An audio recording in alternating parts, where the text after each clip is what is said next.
Salve, moçada que tá ligada sempre com a gente aqui. A gente está começando agora mais uma aula dessa semana Se Liga no Enem. E aí, agora que tá chegando a hora da prova, você tá com aquele friozinho na barriga?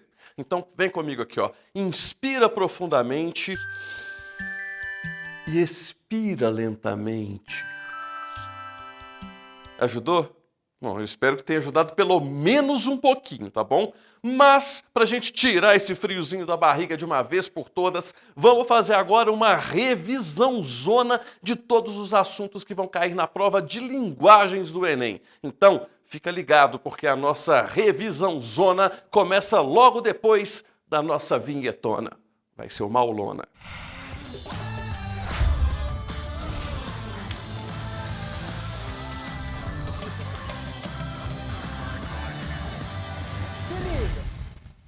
Pessoal, a gente reuniu algumas informações e alguns levantamentos feitos por pesquisadores universitários e também pela gente aqui do Se Liga, com base nas questões dos últimos Enems, para definir o que a gente tem que ver de mais importante nessa reta final. E a gente começa essa nossa revisão zona falando de interpretação de texto. E isso é mais importante do que você pensa. Sabe por quê? Você não vai interpretar textos somente na prova, na avaliação de linguagens. Por quê? Todas as questões de qualquer prova do Enem vão ter que ser interpretadas por você. Então, a interpretação de texto é fundamental. E olha que já teve questões de física e questões de matemática que você conseguiria resolver sem fazer um cálculo, sem aplicar nenhuma fórmula, só com base na interpretação de texto, já que a resposta estava clara ali no enunciado. Então, põe na cabeça. Interpretação de texto é a principal matéria que cai no Enem. E pode tirar da sua cabeça essa história de que tem pegadinha no Enem, tá? Não existe isso. O Enem é um exame sério, ele não faz pegadinhas e as questões, elas são elaboradas com níveis de dificuldades diferentes, nível fácil, nível médio, nível mais difícil e para aumentar o grau de dificuldade, algumas das alternativas são escritas de modo a cobrar maior atenção da sua parte na hora de interpretar essas alternativas. Basicamente, são dois casos. Um desses casos acontece quando a questão pede que você assinale a alternativa correta de acordo com o texto. Aí você vai lá analisando as alternativas, né, elimina algumas, de repente você se vê com duas alternativas que são corretas. Aí é hora de você prestar muita atenção. Quando duas alternativas estão aparentemente corretas, verifique se ela está de acordo com o texto. Muitas vezes, nesses casos, existe sim duas alternativas corretas, mas apenas uma diz o que está escrito no texto. Outra situação que vai demandar maior atenção da sua parte na hora de analisar as alternativas é quando essas alternativas trazem as mesmas palavras do texto motivador, só que em um contexto diferente. E aí, nessa situação, pode mudar totalmente o significado daquela frase que está naquela alternativa. Portanto, fique muito atento, não somente ao texto, mas também ao contexto em que aquela alternativa está ali apresentada para você. Com relação à interpretação de texto propriamente dita, o nível de dificuldade pode ser definido conforme o tipo de informação que é pedido lá no enunciado. Algumas informações vão estar bem claras, bem lógicas ali na nossa frente na hora que nós lemos o texto, numa leitura simples. São as chamadas informações superficiais. Agora, em outros casos, você vai precisar deduzir qual é a resposta certa a partir de várias informações que podem ser até desconexas entre um ou dois textos ali presentes no enunciado. Mas aí você pode até me perguntar assim, bom, professor, mas como é que eu vou deduzir uma coisa que não está escrita? A resposta é lendo o que está escrito. Dá só uma olhada nesse exemplo aqui que vai mostrar como que a gente constrói uma dedução dentro da prova de linguagens do Enem. Bem, pessoal, essa questão do Enem de 2017, ela traz como texto motivador aqui um trechinho da peça Liberdade, Liberdade, escrita pelo Milor Fernandes e pelo Flávio Rangel, como a gente pode ver aqui, ó, Na referência. Você deve ficar muito atento sempre a essas letrinhas aqui embaixo do texto que mostram quem é o autor e de onde foi tirado esse pequeno trecho do texto. Bom, vamos à leitura aqui. E aqui, antes de continuar este espetáculo, é necessário que façamos uma advertência a todos e a cada um. Neste momento, achamos fundamental que cada um tome uma posição definida. Sem que cada um tome uma posição definida, não é possível continuarmos. É fundamental que cada um tome uma posição, seja para a esquerda, seja para a direita. Admitimos mesmo que alguns tomem uma posição neutra, fiquem de braços cruzados, mas é preciso que cada um, uma vez tomada sua posição, fique nela. Porque senão, companheiros, as cadeiras do teatro rangem muito e ninguém ouve nada. Tá, aqui é um texto mais humorístico, mas ele está falando de uma coisa muito séria, que é de um posicionamento à esquerda ou à direita. No enunciado, diz o seguinte: a peça Liberdade, Liberdade, encenada em 1964, apresenta o impasse vivido pela sociedade brasileira em face do regime vigente. Esse impasse é representado no fragmento, e aí nós temos aqui as alternativas. Você sabia que aqui está falando sobre a ditadura militar? A verdade é que essa questão fala de ditadura militar, mas não existe a palavra ditadura militar aqui. Mas como que nós chegamos a essa conclusão?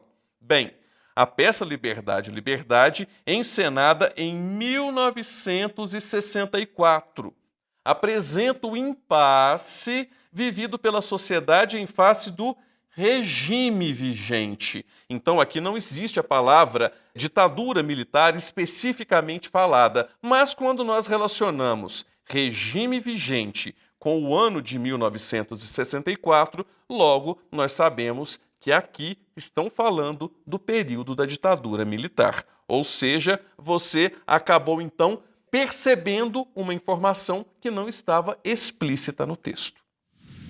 Outra coisa que é bastante comum nas questões de interpretação de texto do Enem são as funções da linguagem, que estão diretamente ligadas ali aos elementos da comunicação. E isso se aplica tanto aos textos literários quanto aos textos não literários, principalmente no que diz respeito ao objetivo daquela mensagem, daquele texto e também ao canal utilizado. Vamos relembrar isso? Os elementos da comunicação são o emissor e o receptor, e no meio a mensagem, que fala sobre um assunto, também chamado de referente, utilizando um determinado código, que é a língua, e também um canal, que é o meio onde a mensagem é transmitida. Cada um desses elementos tem relacionado a si uma função da linguagem. A função emotiva ligada ao emissor, a função conativa ou apelativa com foco no receptor, a função referencial com foco no referente, a função poética com foco na mensagem, a função metalinguística focada no código e, por fim, a função fática, que é relacionada ao canal. Conhecer as funções da linguagem e os elementos da comunicação ajuda muito a gente a identificar os gêneros textuais, que é outra coisa muito comum na prova de linguagens do Enem. Basicamente, você vai ter que reconhecer ali as características de cada um desses gêneros, como que eles são compostos e também a intenção comunicativa que leva a ser usado cada um desses gêneros. Você também precisa saber reconhecer os tipos textuais que estão relacionados a cada um desses gêneros. Saber se aquele texto é um texto narrativo, é um texto descritivo, é um texto expositivo, se é um texto instrutivo, também chamado de injuntivo, ou ainda se é um texto argumentativo. E vale lembrar que alguns gêneros textuais podem ter mais de um tipo textual em sua composição. Por exemplo, um editorial de jornal, ele vai ter alguns trechos que são expositivos e outros trechos que são argumentativos. Já a receita culinária, ela tem uma primeira parte que é descritiva, ali onde traz os ingredientes que serão usados. Já a outra parte é injuntiva, ela é instrutiva, onde mostra ali como é feito o preparo daquela receita. Fato curioso é que as receitas atuais, principalmente as da internet, trazem ainda uma terceira parte que é expositiva, que é aquele pontinho ali onde mostra quantas porções aquela receita rende e ainda as informações nutricionais, tipo quantas calorias a pessoa vai adquirir ao comer aquela delícia. Além das letras de músicas, outros gêneros literários estão sempre presentes no Enem, como é o caso das poesias e de suas muitas variações, do conto, da crônica. Agora, é importante lembrar que, apesar de serem gêneros textuais literários, eles não são uma exclusividade da prova de linguagens, tá? Já teve até letra de música, teve poesia em questão de física. Já entre os gêneros textuais não literários, o Enem também é muito abrangente, é muito democrático, mas é importante salientar aqui 4 grupos de gêneros textuais que costumam cair com maior frequência. E isso acontece justamente por conta da estrutura do Enem, do modo como o Enem tenta cobrar as suas questões.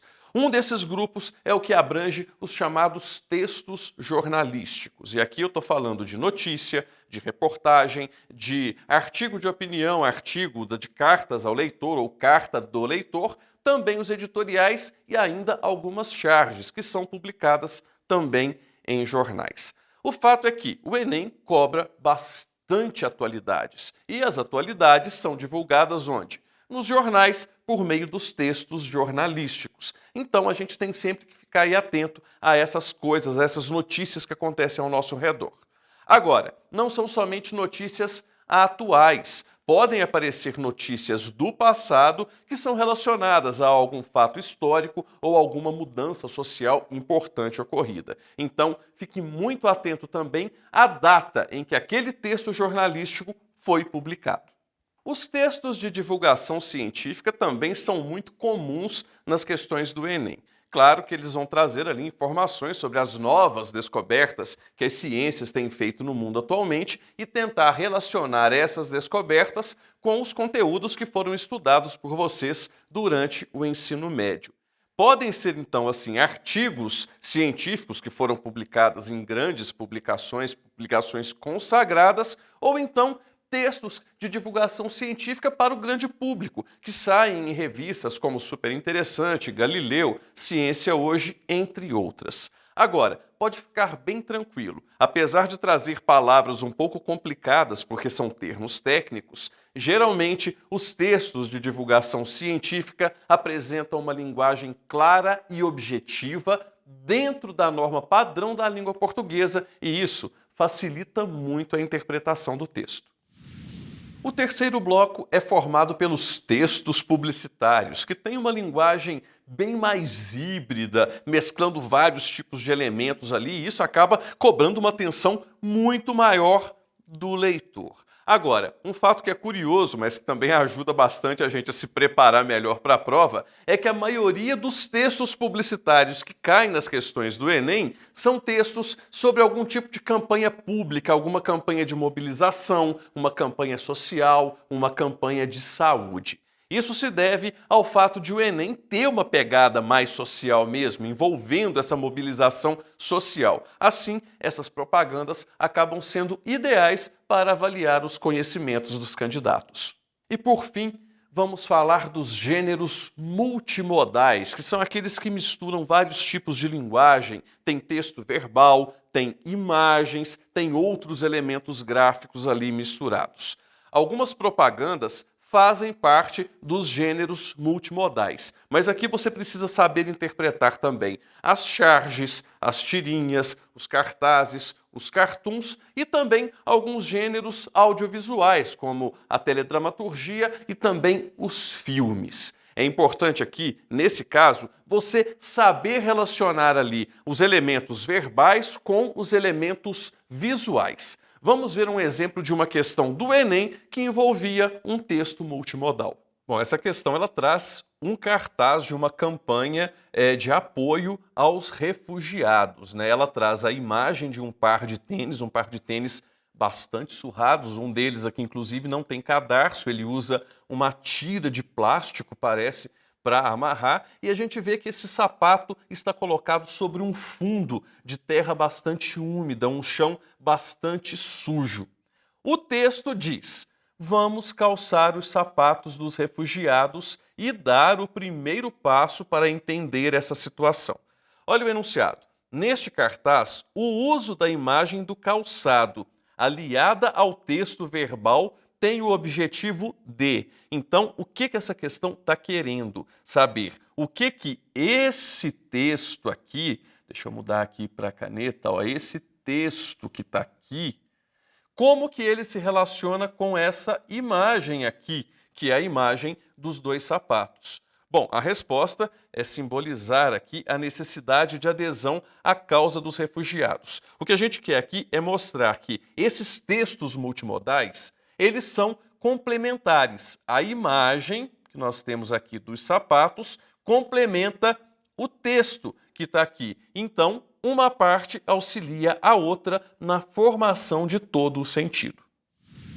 Outro tema fundamental dessa nossa revisão são as variações linguísticas. Isso porque o português que nós utilizamos aqui no Brasil é muito diferente do português lá de Portugal e também dos outros países lusófonos. Até mesmo aqui dentro do Brasil, a gente tem variações linguísticas de região para região. E o Enem vai querer saber se você consegue perceber essas diferenças. Tá? Se você consegue perceber traços de oralidade, comparar e diversificar, ou seja, separar ali um texto oral de um texto escrito, e, enfim, muitas outras coisas que envolvem essas variações. O mais importante é que você se lembre que as variações linguísticas são classificadas em 4 grupos diferentes. A variação histórica analisa as mudanças de sentido e também de grafia de algumas palavras. O melhor exemplo aqui é o do vossa mercê, que foi mudando até chegar ao você dos dias de hoje. A variação geográfica indica as diferenças de falares de uma região para outra, como é o caso da variação do norte para as variações do sul do Brasil. Já a social indica as variações linguísticas usadas por grupos sociais específicos, como é o caso do Pajubá, por exemplo, que é falado pela comunidade LGBTQIA+.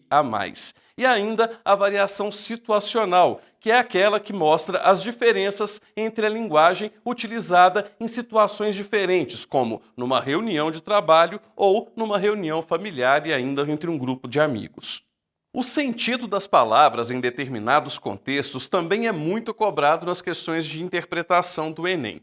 E aqui a gente tem que ficar muito atento para a plurissignificação, que é aquelas palavras que têm mais de um sentido, como é o caso da manga, fruta, e da manga, da camisa. E também para as ambiguidades. Aliás, a ambiguidade é um fator muito avaliado em questões que envolvem textos humorísticos. E também ficar muito atento às tecnologias da informação e comunicação. As TICs, como são popularmente chamadas, promoveram grandes mudanças no modo como as pessoas se comunicam no decorrer da história da humanidade, isso desde o surgimento da escrita. O que você tem que ficar muito atento é quais foram as facilidades, quais foram essas mudanças promovidas pelas TICs e também com relação à mudança de comportamento das pessoas, principalmente nos ambientes digitais, como é o caso da internet.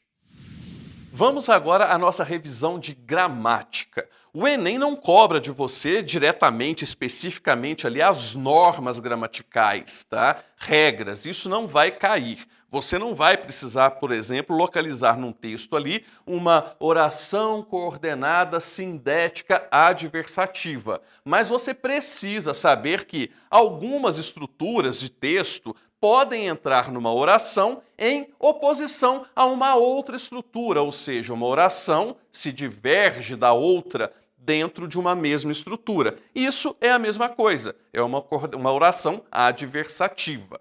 O importante é você saber como que cada regra gramatical atua na construção do sentido daquele determinado texto.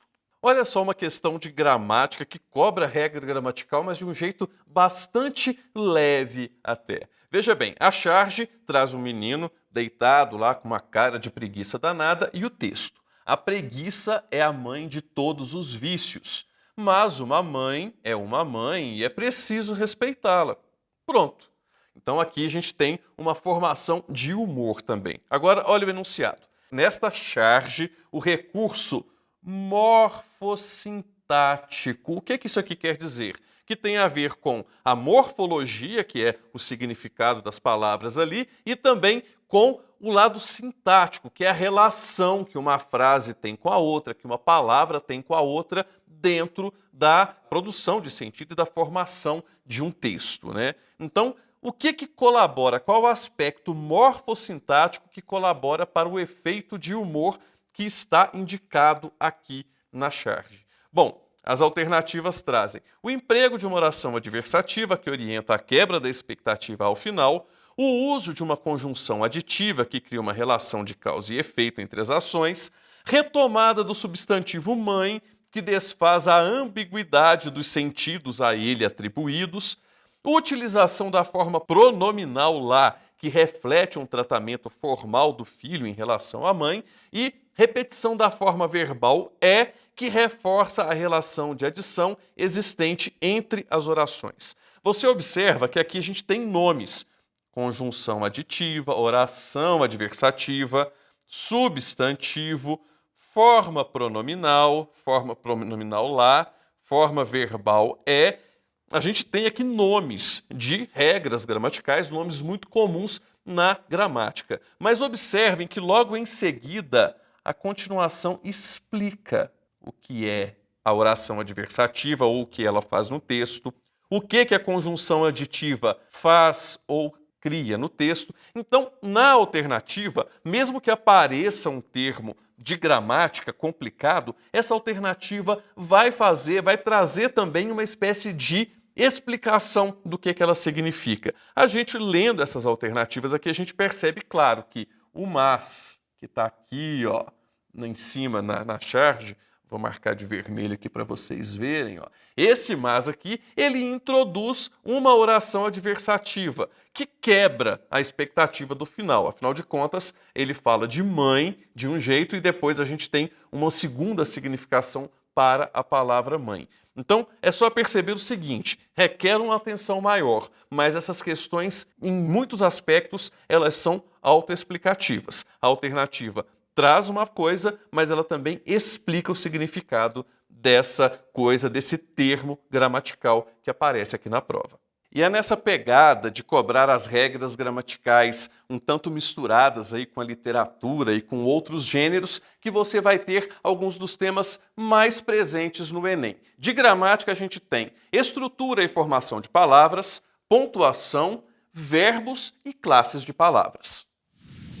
A literatura também está entranhada no Exame Nacional do Ensino Médio e ela não é uma exclusividade da prova de linguagens, não, tá? Tem textos literários presentes em questões de história, em questões de sociologia e muitas outras, como eu já disse anteriormente nessa nossa revisão.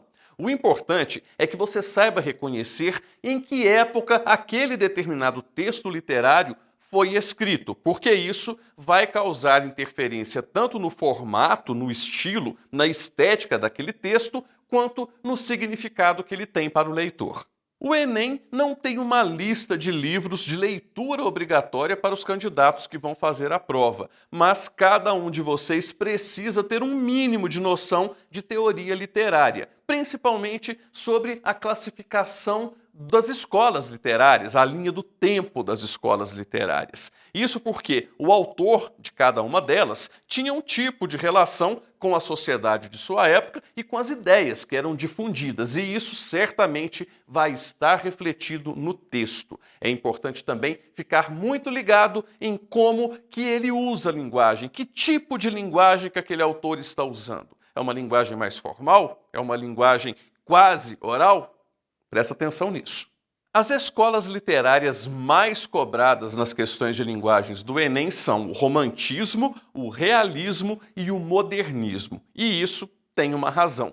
Essas três escolas literárias, elas se desenvolveram em períodos de profundas mudanças, tanto sociais quanto políticas aqui no Brasil. E por isso, elas são muito relacionadas com outros temas, não somente da prova de linguagens. O romantismo, por exemplo, surgiu pouco depois da independência do Brasil, e seus textos foram muito utilizados para despertar nos leitores um sentimento nacionalista, principalmente criando ali, dentro dessa literatura, os nossos símbolos nacionais.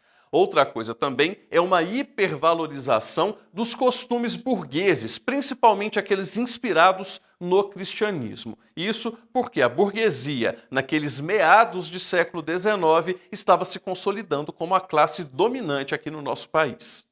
Já o realismo trouxe à tona muitas questões sociais e uma linguagem mais objetiva, inspirada principalmente na literatura científica, já que naquele final de século XIX as ciências estavam ganhando um status mais alto diante da sociedade. É no período do realismo também que se destaca Machado de Assis, considerado o maior escritor brasileiro de todos os tempos, com a sua ironia muito fina e o seu jeito muito peculiar de enxergar a sociedade brasileira. Já o modernismo propôs uma ruptura total com as formas artísticas do passado e inovou muito na utilização da linguagem, principalmente com termos da oralidade presentes de forma escrita. Também o modernismo desenvolveu um tipo diferente de nacionalismo daquele que era praticado lá pelos autores românticos. No romantismo, o nacionalismo nosso era muito inspirado nos modelos europeus. Já os modernistas promoviam um nacionalismo mais verdadeiro, com base nas nossas misturas de raças e culturas aqui dentro do país. O modernismo ele se desenvolveu na primeira metade do século XX, um período extremamente conturbado em todo o mundo, com inclusive 2 guerras mundiais acontecendo nesse curto espaço de tempo. E claro que essas mudanças tiveram reflexos na obra de todos os autores. O modernismo, inclusive aqui no Brasil, é dividido em 3 gerações. O destaque fica por conta de Carlos Drummond de Andrade, um poeta que teve uma carreira muito longa, produziu uma obra muito vasta e que, durante essas 3 fases do modernismo, ele produziu uma literatura diferente, em cada fase identificada ali com as questões sociais e humanas que ali cutucavam a consciência desse poeta mineiro maravilhoso. Aliás, o Drummond é o autor mais citado em todas as edições do Enem. E não é somente por conta da sua poesia, não, já que ele escreveu contos e também muitas crônicas. Portanto, é bom dar uma revisitada ali em todo o conteúdo que envolve Carlos Drummond de Andrade.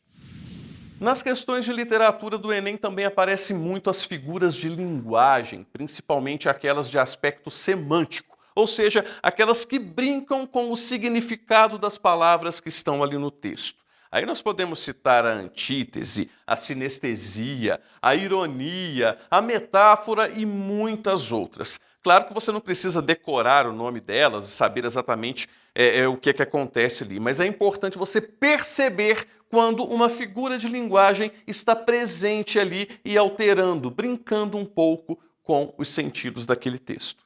Já as figuras de linguagem de aspecto sonoro, como é o caso da aliteração, que é aquela repetição de sons de consoantes dentro de uma frase, então, elas também aparecem bastante, principalmente nas questões ligadas a textos poéticos. Mas, dentro da poesia, o que é importante mesmo para você é saber o que é um soneto. Vamos relembrar? Versos íntimos, Augusto dos Anjos. Vês, ninguém assistiu ao formidável enterro de tua última quimera. Somente a ingratidão, esta pantera, foi tua companheira inseparável. Acostuma-te à lama que te espera. O homem que nesta terra miserável mora entre feras, sente inevitável necessidade de também ser fera. Toma um fósforo, acende teu cigarro. O beijo amigo é a véspera do escarro. A mão que afaga é a mesma que apedreja. Se há alguém causa ainda pena a tua chaga, apedreja essa mão vil que te afaga e escarra nessa boca que te beija.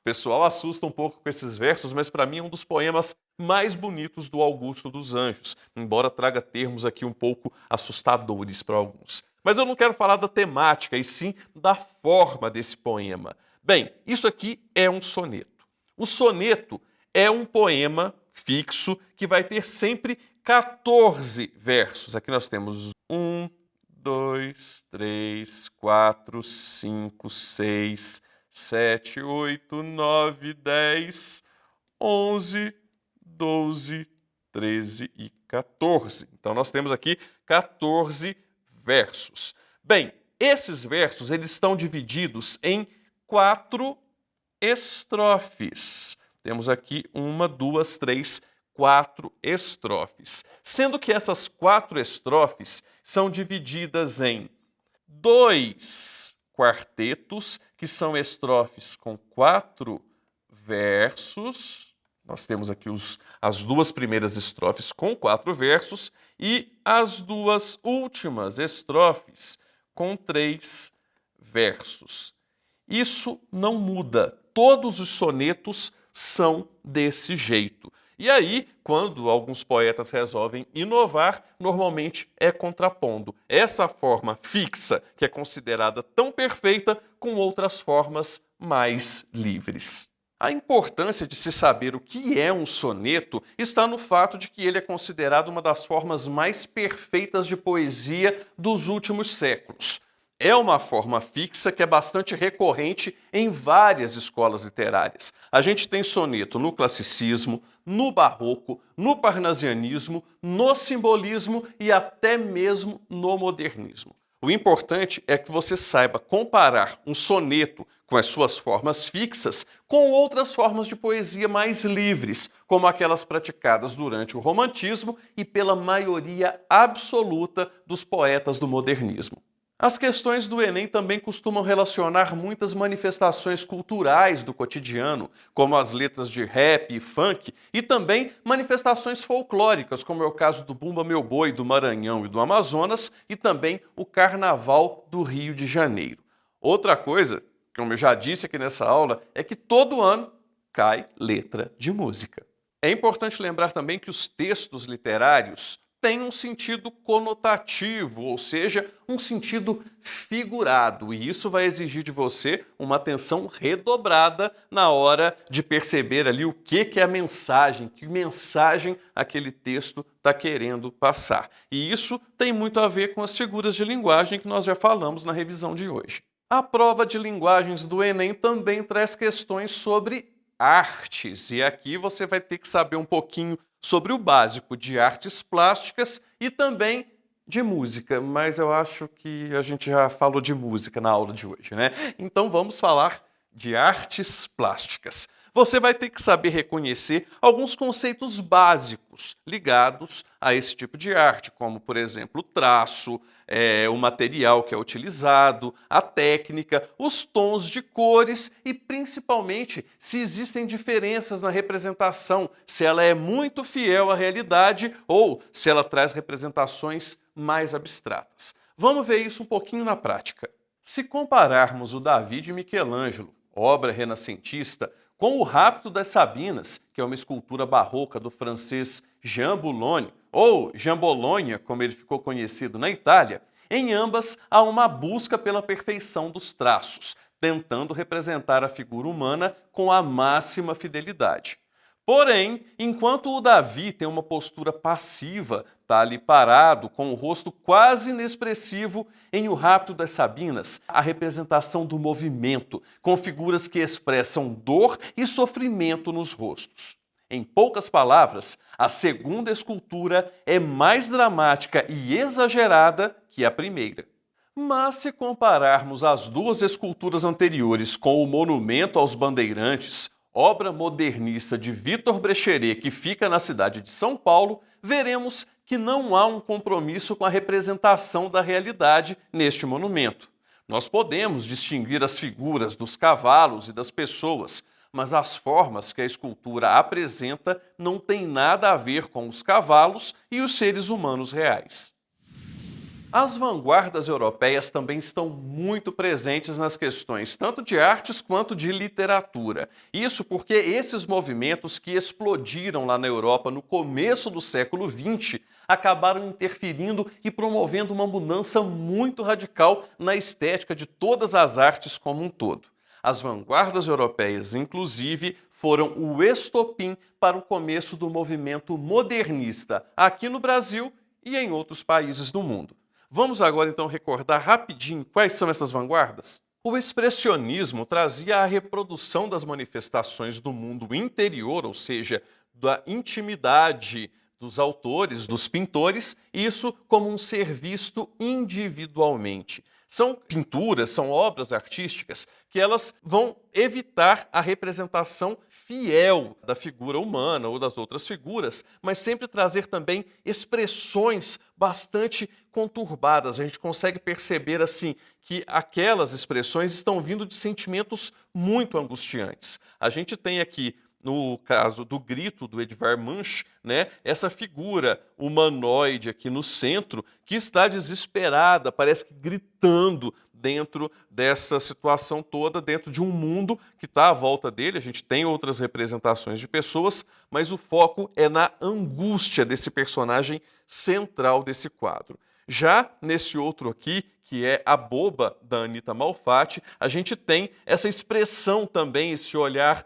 de baixo para cima dessa figura que não é uma figura humana perfeita também, mas que reproduz uma expressão de alguém que está não ligada ao mundo exterior, mas que traz alguma coisa de dentro de si que incomoda, principalmente para quem percebe essa figura, esse rosto bastante distorcido apresentado aqui pela autora.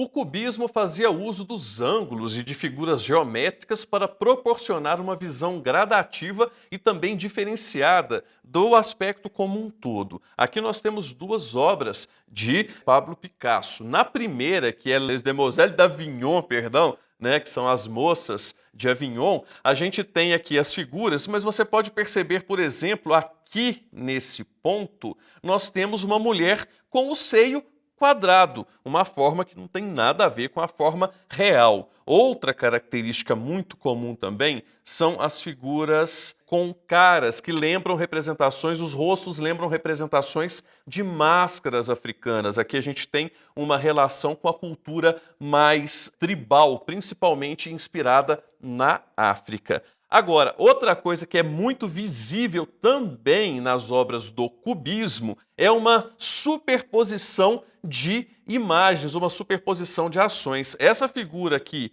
no Demoiselle d'Avignon, a gente não consegue dizer se ela está sentada de frente ou de costas. Aparentemente, o corpo está de costas, mas ela está com o rosto aqui, ó, totalmente virado para trás. A não ser que ela seja a menina do Exorcista, né, que virava a cabeça lá daquele jeito, a gente tem aqui uma figura sobreposta, com dois movimentos sobrepostos. O mesmo a gente pode ver na mão aqui dessa pintura que se chama A Moça Sentada. A gente não sabe identificar se essa mão está com a palma virada para cima ou para baixo. O formato até parece que é para cima, mas as unhas mostram que essa mão está virada para baixo. Isso é o que a gente chama de sobreposição de situações ou sobreposição de imagens em cima do mesmo plano.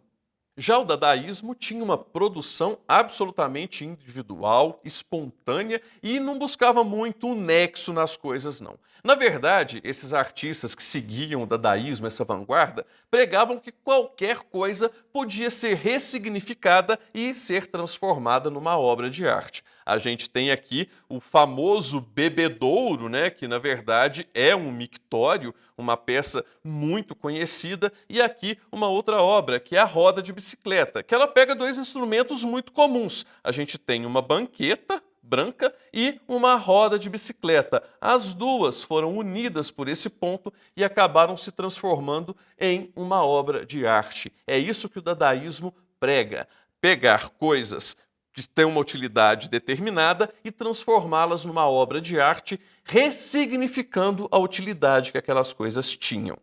O surrealismo tinha uma produção baseada no subconsciente e também no inconsciente, e era uma espécie de aversão ao racional. Elas iam contra tudo que fosse racional demais. O principal representante que a gente tem é o Salvador Dalí, o bufão surrealista, e aqui a gente tem duas obras que mostram muito bem esse ambiente de sonho. O surrealismo trazia muitas imagens que lembravam imagens dos sonhos, que são formulações do nosso inconsciente, né? Então aqui a gente tem uma figura humana nascendo de dentro do planeta Terra, nesta obra de cá, e nessa outra aqui, né, que é uma das mais famosas dele, a gente tem então aqui figuras deformadas, o tempo sendo deformado por relógios que derretem, também numa figura muito ligada ao sonho. A base aqui é você pensar, se a imagem reproduz algo que não é natural e que lembra as coisas dos sonhos, essa obra é uma obra surrealista.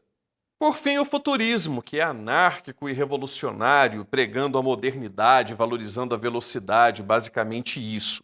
Bom, a valorização da tecnologia é muito nítida nas obras desse período. Você pode ver que são traços muito retos, tem alguns traços curvos, mas tudo lembra muito a sutileza, a retidão, os ângulos de um projeto mecânico, de uma máquina ou de alguma coisa. Então a gente vai ter sempre uma indicação de movimento com linhas bastante retas. Nesse segundo caso aqui, por exemplo, essa obra aqui se chama O Automóvel. E a gente consegue ver um automóvel aqui no meio bem transfigurado, né? Bem diferenciado, mas a gente consegue reconhecer aqui rodas, né? Uma cabine para uma pessoa, uma área para o motor, a gente percebe isso. Então, é uma evocação às máquinas. As máquinas agora é que mandariam no mundo das artes. Outra coisa também que é muito comum é a indicação de movimento. Você vê que esses ângulos aqui, esses traços que são feitos aqui, ó, não sei se você está conseguindo ver aí, esses traços indicam a movimentação desse carro para um determinado ponto. Um fator interessante de se falar sobre o futurismo é que essa modernidade que ele pregava acabou servindo foi absorvida também pelos movimentos fascistas lá da Itália. O futurismo teve os principais representantes nascidos na Itália. E por conta dessa associação com o fascismo, o futurismo acabou sendo vanguarda europeia que foi deixada de lado justamente porque a gente sabe muito bem que, né, se relacionar com o fascismo não é uma coisa muito boa. E sabe o que mais que cai na prova de linguagens do Enem? Educação física e expressão corporal. Mas calma, você não vai precisar de fazer flexões de braço para entrar na universidade não, tá? Normalmente, as questões de educação física buscam valorizar a importância social do esporte como meio cultural e também de formação humana. Por isso, as questões vão trazer textos motivadores que envolvem esportes coletivos, esportes adaptados, principalmente aqueles para pessoas portadoras de deficiência, a relação entre esporte e espetáculo, no caso aí direcionado mais para as artes circenses, e também, claro, cuidados pessoais e cuidados com a saúde.